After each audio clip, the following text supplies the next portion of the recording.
The sky was bruised with stormlight, a heavy curtain of ash-colored clouds rolling across the horizon as though the heavens themselves grieved. Wings beat against the turbulent wind, vast but faltering, each downstroke a labor. A dragon mother pushed her body forward, muscles straining, scales dull from exhaustion. Once, her wings had been banners of fire across the skies, a testament to her kind's ancient power.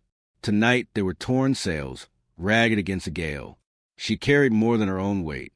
Pressed close to her breast, cradled in foreclaws scarred from battles long past, lay her child.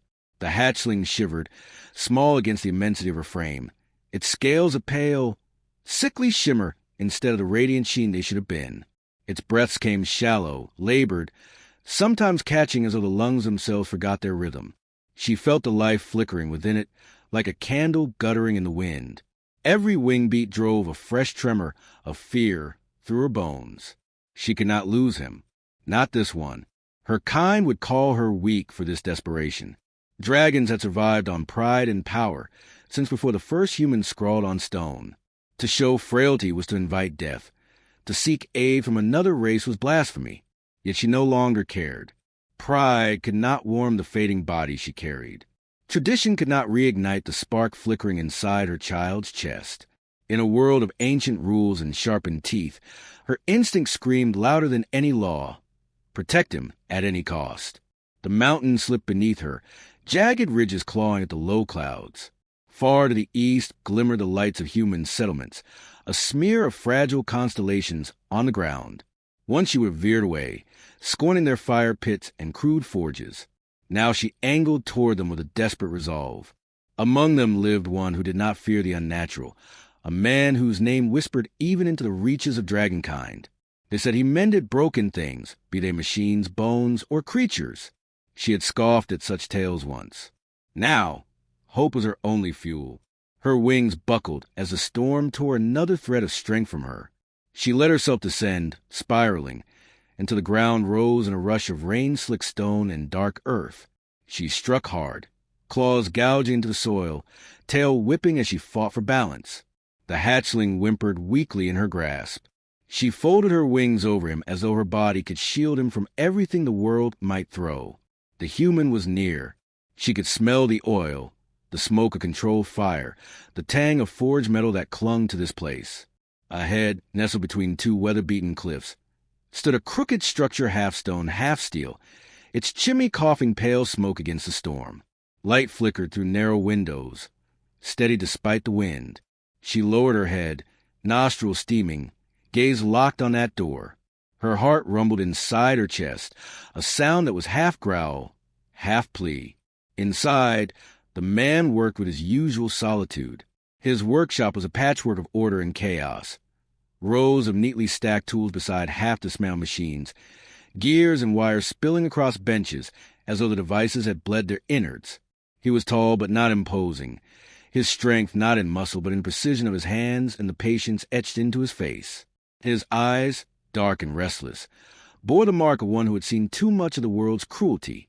Years of exile had stripped him of a place among humans, but not of purpose. He adjusted the valve on a pressure chamber, listening to the hiss when the ground tremored. At first, he thought thunder rolled closer. Then came the scraping, the low growl vibrating through the walls. He froze, every instinct prickling. Slowly, cautiously, he reached for the iron rod propped against the bench. Few creatures wandered this close to his refuge, and none ever announced themselves so heavily. The door rattled under a sudden impact. A shadow blotted out the window light, vast, breathing, alive. He gripped the rod tighter, chest tightening with the realization of what could stand there. He had seen dragons once, years ago, at the edge of battlefields. Their majesty had dwarfed everything human. To face one here, alone, was a death sentence. Yet the knock that came, if such thunder could be called a knock, was not of an enemy demanding surrender, but of something stranger, something almost like a request. He opened the door crack, against all reason. The storm's breath surged in, and with it the stench of wet scales and the metallic tang of dragon fire restrained. His gaze lifted, and there she was, crouched low, wings drooping, eyes burning with something he could not name. Fear, perhaps, but tempered by desperation.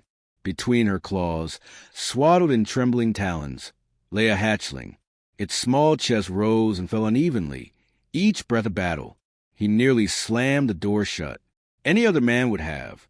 To harbor a dragon, even look upon one without fear, was treason to his kind. Yet something in those weak gasps, in the way the mother dragon lowered her head as though laying down a crown, struck him harder than any law. He saw not monsters, but a child dying. And he remembered, a memory that clawed his way back, unbidden. A child coughing in the dark, his own brother fading while healers turned away, saying it was not worth their time. The helplessness, the rage, the vow he had carried into exile, that no living thing should be abandoned if there was a chance to save it. The iron rod slipped from his hand and clattered on the floor.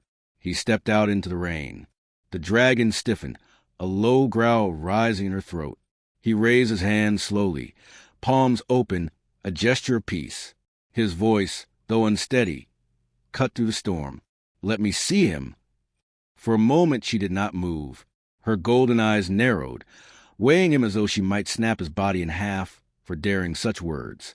Then, with a groan like grinding stone, she lowered her claws. The hatchling lay exposed, shivering, scales pale as frost, fire organ flickering faintly beneath its breast. He knelt beside it, the storm soaking through his shirt, hair plastered to his face. Gently, with hands steadier than his pulse, he touched the small chest. The skin beneath the scales burned with fever, yet the heartbeat was faint, uneven, skipping like a cracked gear. He could almost hear the mechanism of life faltering inside.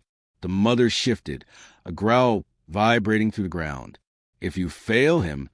He met her gaze without flinching. "Then he dies. But if I try, he may live." The dragon exhaled, a plume of smoke curling into the rain. For the first time, she lowered her head in something dangerously close to surrender. He lifted the hatchling into his arms. It weighed little, far too little, bones fragile under trembling muscle. The child whimpered once, then curled instinctively against his chest, as though recognizing a heartbeat stronger than its own. He rose, turned toward his workshop, and felt the dragon's gaze sear into his back. He laid the hatchling on a cleared bench, hands already moving, mind racing with solutions. He had mended machines that groaned with failing cores, patched creatures broken by wounds. But this was something more. He worked under her watch, every motion deliberate, every choice weighed. To save this child was to defy the world. To refuse was to let it die. And when the hatchling's breathing steadied, ever so slightly, both human and dragon knew there was no turning back. The air inside the workshop was thick with the mingled scents of smoke, oil, and the copper tang of blood. The storm outside muffled the world to a dull roar. But within those walls, every sound sharpened to unbearable clarity. The rasp of the hatchling's shallow breath, the scrape of tools against metal, and stone, the low rumble that rose from the mother dragon's throat whenever the human drew too near her child. He bent over the bench, sleeves rolled to his elbows, eyes narrowed with an intensity that made his hands steady, though his chest pounded with fear. He worked quickly yet with care, fitting together clamps and tubes scavenged from half-finished devices. He pressed a listening cone against the hatchling's chest, tilting his head, as if hearing the grinding gears of failing engine. The organ of fire within the creature fluttered, without rhythm, a dying flame struggling to catch. The mother dragon shifted her massive head closer, her golden eyes burned with suspicion and sorrow. She spoke in a voice like earth grinding beneath mountains, her words broken but sharp enough to cut. "You are weak. A human cannot save him." He did not look up. His fingers tightened the coil around the tube. His voice was low but firm. "Then let my weakness try, or you can watch him die." A silence thick enough to smother filled the room, broken only by the hatchling's faint whimper. The mother exhaled, smoke curling across the floor, but she did not move away. Her claws scraped grooves into the earth outside the door. She had chosen already, though pride refused to let her say it. The human pressed a needle through a joint in the hatchling scales. The creature stirred in protest, but he steadied it with gentle hands. The fluid inside the tube glowed faintly as it began to draw the buildup from the child's body. His jaw clenched, sweat dripping into his beard as he guided the flow, balancing pressure. Like a man tending both fire and glass, one mistake, and the fragile creature would burn itself out from within. He spoke softly as he worked words not meant for the dragon but for the child. You are not done yet. Little one, you are not allowed to stop breathing, not while I hold the tools. The mother heard, and her gaze softened for a moment. Something about the way his voice wrapped around a hatchling like a shield unsettled her. For centuries dragons had seen humans as scavengers gnawing at the bones of greater beings, yet here was one who treated her child as if it mattered, as if its life was a treasure worth guarding. At last the hatchling's chest steadied, its breath deepened, though still weak. A faint shimmer of heat pulsed beneath its skin. The human leaned back, letting out a breath he had held for too long. His arms trembled from the tension, but his eyes gleamed with grim satisfaction. The mother lowered her head, so close her breath stirred his hair smoke, and heat surrounded him, and he forced himself not to flinch. You touch what you do not understand, she said. If he dies by your hand, I will end you. He wiped his palms on a rag, and looked at her without fear. If he dies, it will not be because I stood aside. The storm outside rolled on, lightning flashing through cracks in the shutters. The world was still there, watching, waiting for this fragile pact to shatter. As the hours stretched, the hatchling slept curled against the warmth of the firebox. Its body flickered with weak pulses of heat, like embers hidden under ash. The human checked the flow of fluid, adjusted valves, and scribbled notes on scraps of parchment. The mother never moved from her vigil, her eyes following every motion, as if she weighed his soul with each turn of a screw. At one point she spoke again, voice lower, more uncertain. Why do you do this for a creature, not your blood, not your kind? He paused, the quill hovering over the paper for a moment. He did not answer, then his voice came quiet and heavy. Because once I begged someone to save my brother, and they turned away because they said he was too weak, not worth the effort. He died in my arms, and I swore I would never let that happen again, not if I had the power to stop it. The dragon said nothing. Her eyes flickered with something she had not shown in centuries, not respect, not yet, but understanding. He turned back to his work hand, steady though his throat ached from the memory. He could not fail again, not this time.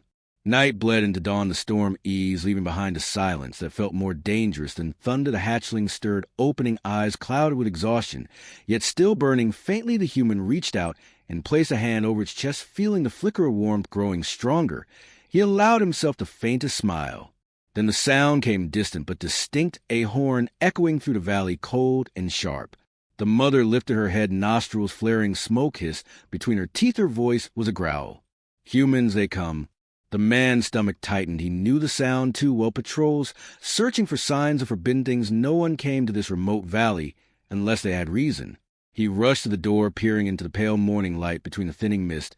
He saw figures moving, torches, glimmering shields, catching the dawn. Soldiers, at least a dozen, their steps, sure their path. Unyielding, they were coming here. The mother reared her head, wings twitching though torn with fatigue. Her tail lashed the ground, sending stones skittering. They will not take him, she snarled. The human turned to her, voice low but urgent. If you fight them now, they will burn this place to the ground. They will kill you and your child. Her growl rose, but he pressed on, his eyes fierce. Let me face them first. If they see you, they will call for more. They will hunt until the sky bleeds. But if I can hold them, if I can buy us time. She studied him, firelight glinting across scales scarred by centuries. Her instinct screamed to unleash her wrath, to reduce these intruders to ash. Yet the child whimpered in its sleep, fragile, fragile, always fragile. She lowered her head, smoke curling from her nostrils. You would stand against your own kind. He did not hesitate. They are not my kind, not anymore. The torches drew closer. The sound of metal and boots against stone grew louder. The mother crouched low, her wings half spread to shield the doorway, her eyes locked on the man, and for a heartbeat pride gave way to trust. Then you will stand and I will watch. He gripped the iron rod again, but his gaze fell to the hatchling, still breathing, still alive, and he knew there was no choice left. The storm had passed, but a greater storm was at the door. The horn sounded again, closer, sharper. Every step outside rattled the fragile peace within. The hatchling stirred, its eyes glowing faintly with fire, not yet strong enough to defend itself. The man set his jaw. The dragon tightened her claws against the earth, and the air grew thick with the scent of smoke and fear. The door shook once with the strike of a fist, and the world between human and dragon began to break open. The door shuddered beneath the weight of the strike. Dust drifted down from the rafters as the human held his breath, his hand tightened around the iron rod. Though he knew it would be a pitiful defense against steel and fire, the dragon mother crouched low, her wings pressing against the earth to steady her bulk. The hatchling whimpered from the bench, its fire still faint but flickering. Another strike came louder. The wooden frame cracked under the force. A voice called from outside, sharp and commanding.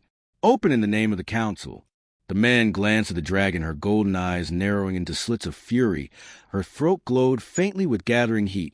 He raised a hand quickly. No, if you unleash fire, they will slaughter us all. She bared her teeth, smoke coiling between them. They will not take him from me. The door splintered and gave way under the third blow. Soldiers poured inside, shields raised, swords gleaming in the morning light. Their boots thudded against the floor, their eyes widening as they beheld the massive form of the dragon filling the doorway. A collective gasp escaped them, fear, and all mingled in their voices. One soldier stepped forward, his armor marked with the insignia of command. His eyes were cold, sharp as a hawk's. You harbor a beast traitor. The human forced himself to stand tall, though every instinct screamed to flee. He lowered the rod, but his voice carried steel. This beast came for help. This child is dying. Would you let it perish? Laughter burst from the ranks, cruel and scornful. Another voice spat. They are monsters, not children. Do not let his lies sway you, Captain. We must kill them all. The mother dragon growled low, her wings flaring within the cramped space. The soldiers raised their weapons, bracing for the inferno that seemed seconds away. The human stepped between them, his heart hammering, his voice rising. If you strike, you damn yourselves. This creature has done no harm. It came here with trust. If we kill every living thing that seeks help, then what are we but worse than beasts? The captain sneered, his hand lifting in signal. Seize and bind the dragon child for study. Burn the mother if she resists.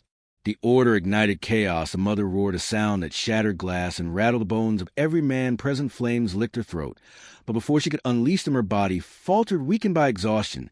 She staggered. The fire-sputtering soldiers surged forward, emboldened. The human moved first, swinging the iron rod. He struck the lead soldier across the helm. Sparks flew from steel meeting iron. The soldier fell back, dazed, but more advanced, pressing through the narrow space. He darted among them, striking with desperate precision, using every scrap of knowledge of leverage and timing to keep them at bay. Yet for every blow he landed, 3 more blades pressed close. The captain advanced, unflinching, sword raised high. The hatchling cried weakly, its body writhing against the bench, its chest pulsed with dim fire, struggling against the fear filling the room.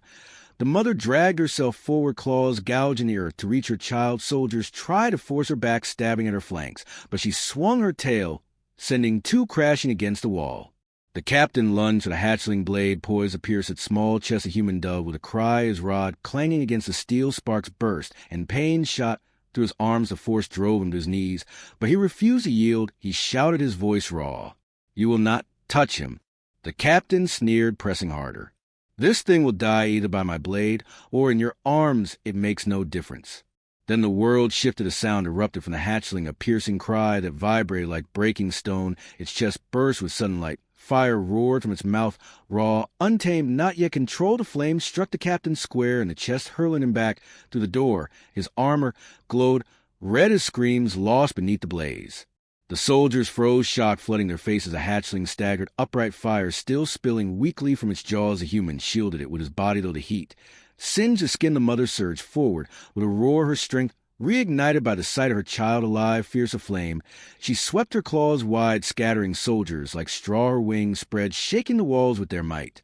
The human stood panting, the rod slipping from his burned hands. He looked at the hatchling, whose fire still flickered, but steadier now. The child pressed against him, small body trembling, but eyes glowing bright with newborn power.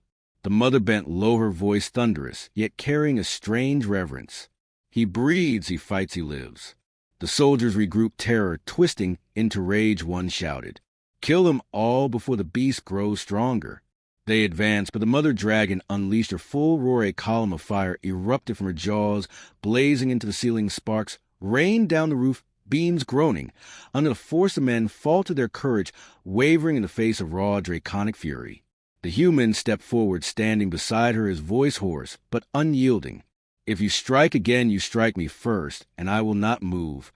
The soldiers hesitated, their eyes darting between the inferno and the defiant man. His stance was unshakable, his body framed by flame and shadow. For a moment, even the most hardened among them wavered. The captain crawled from the scorched earth, armor cracked, face twisted with fury. He raised his sword again, shouting, this ends now. He dies with the beasts. He charged, but the hatchling leapt forward, fire bursting from its mouth. With sudden force, the flame struck the blade, melting steel into slag. The captain screamed, dropping the molten weapon. As his hand seared, he stumbled backward, eyes wide with disbelief. The hatchling growled a sound small but defiant. The mother spread her wings fully at last strength, flooded her veins, her roar shook the valley outside. The soldiers stumbled back, some fleeing through the ruined door, their courage shattered, others hesitated too long, and were driven out by sweeping claws and searing fire. When silence finally fell, the workshop lay in ruins. The air was thick with smoke, scorched wood, and molten steel. The human stood, swaying chest, heaving the iron rod, lay bent at his feet, his arms blistered, his body marked with wounds, but his eyes burned with triumph. The mother lowered her head to him. Her voice was rough but steady.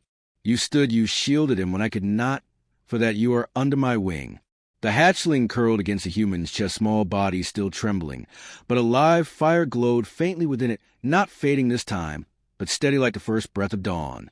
Outside the valley smoldered. The soldiers who survived fled, but they would return with more. The world had seen a man defend a dragon, and a dragon stand beside a man. Such things could not be hidden. The human looked out at the horizon, smoke curling into the sky. He felt the weight of what had begun. The fragile line crossed the unspoken bond, sealed with blood, fire, and defiance. He whispered, though no one asked, "There is no turning back now."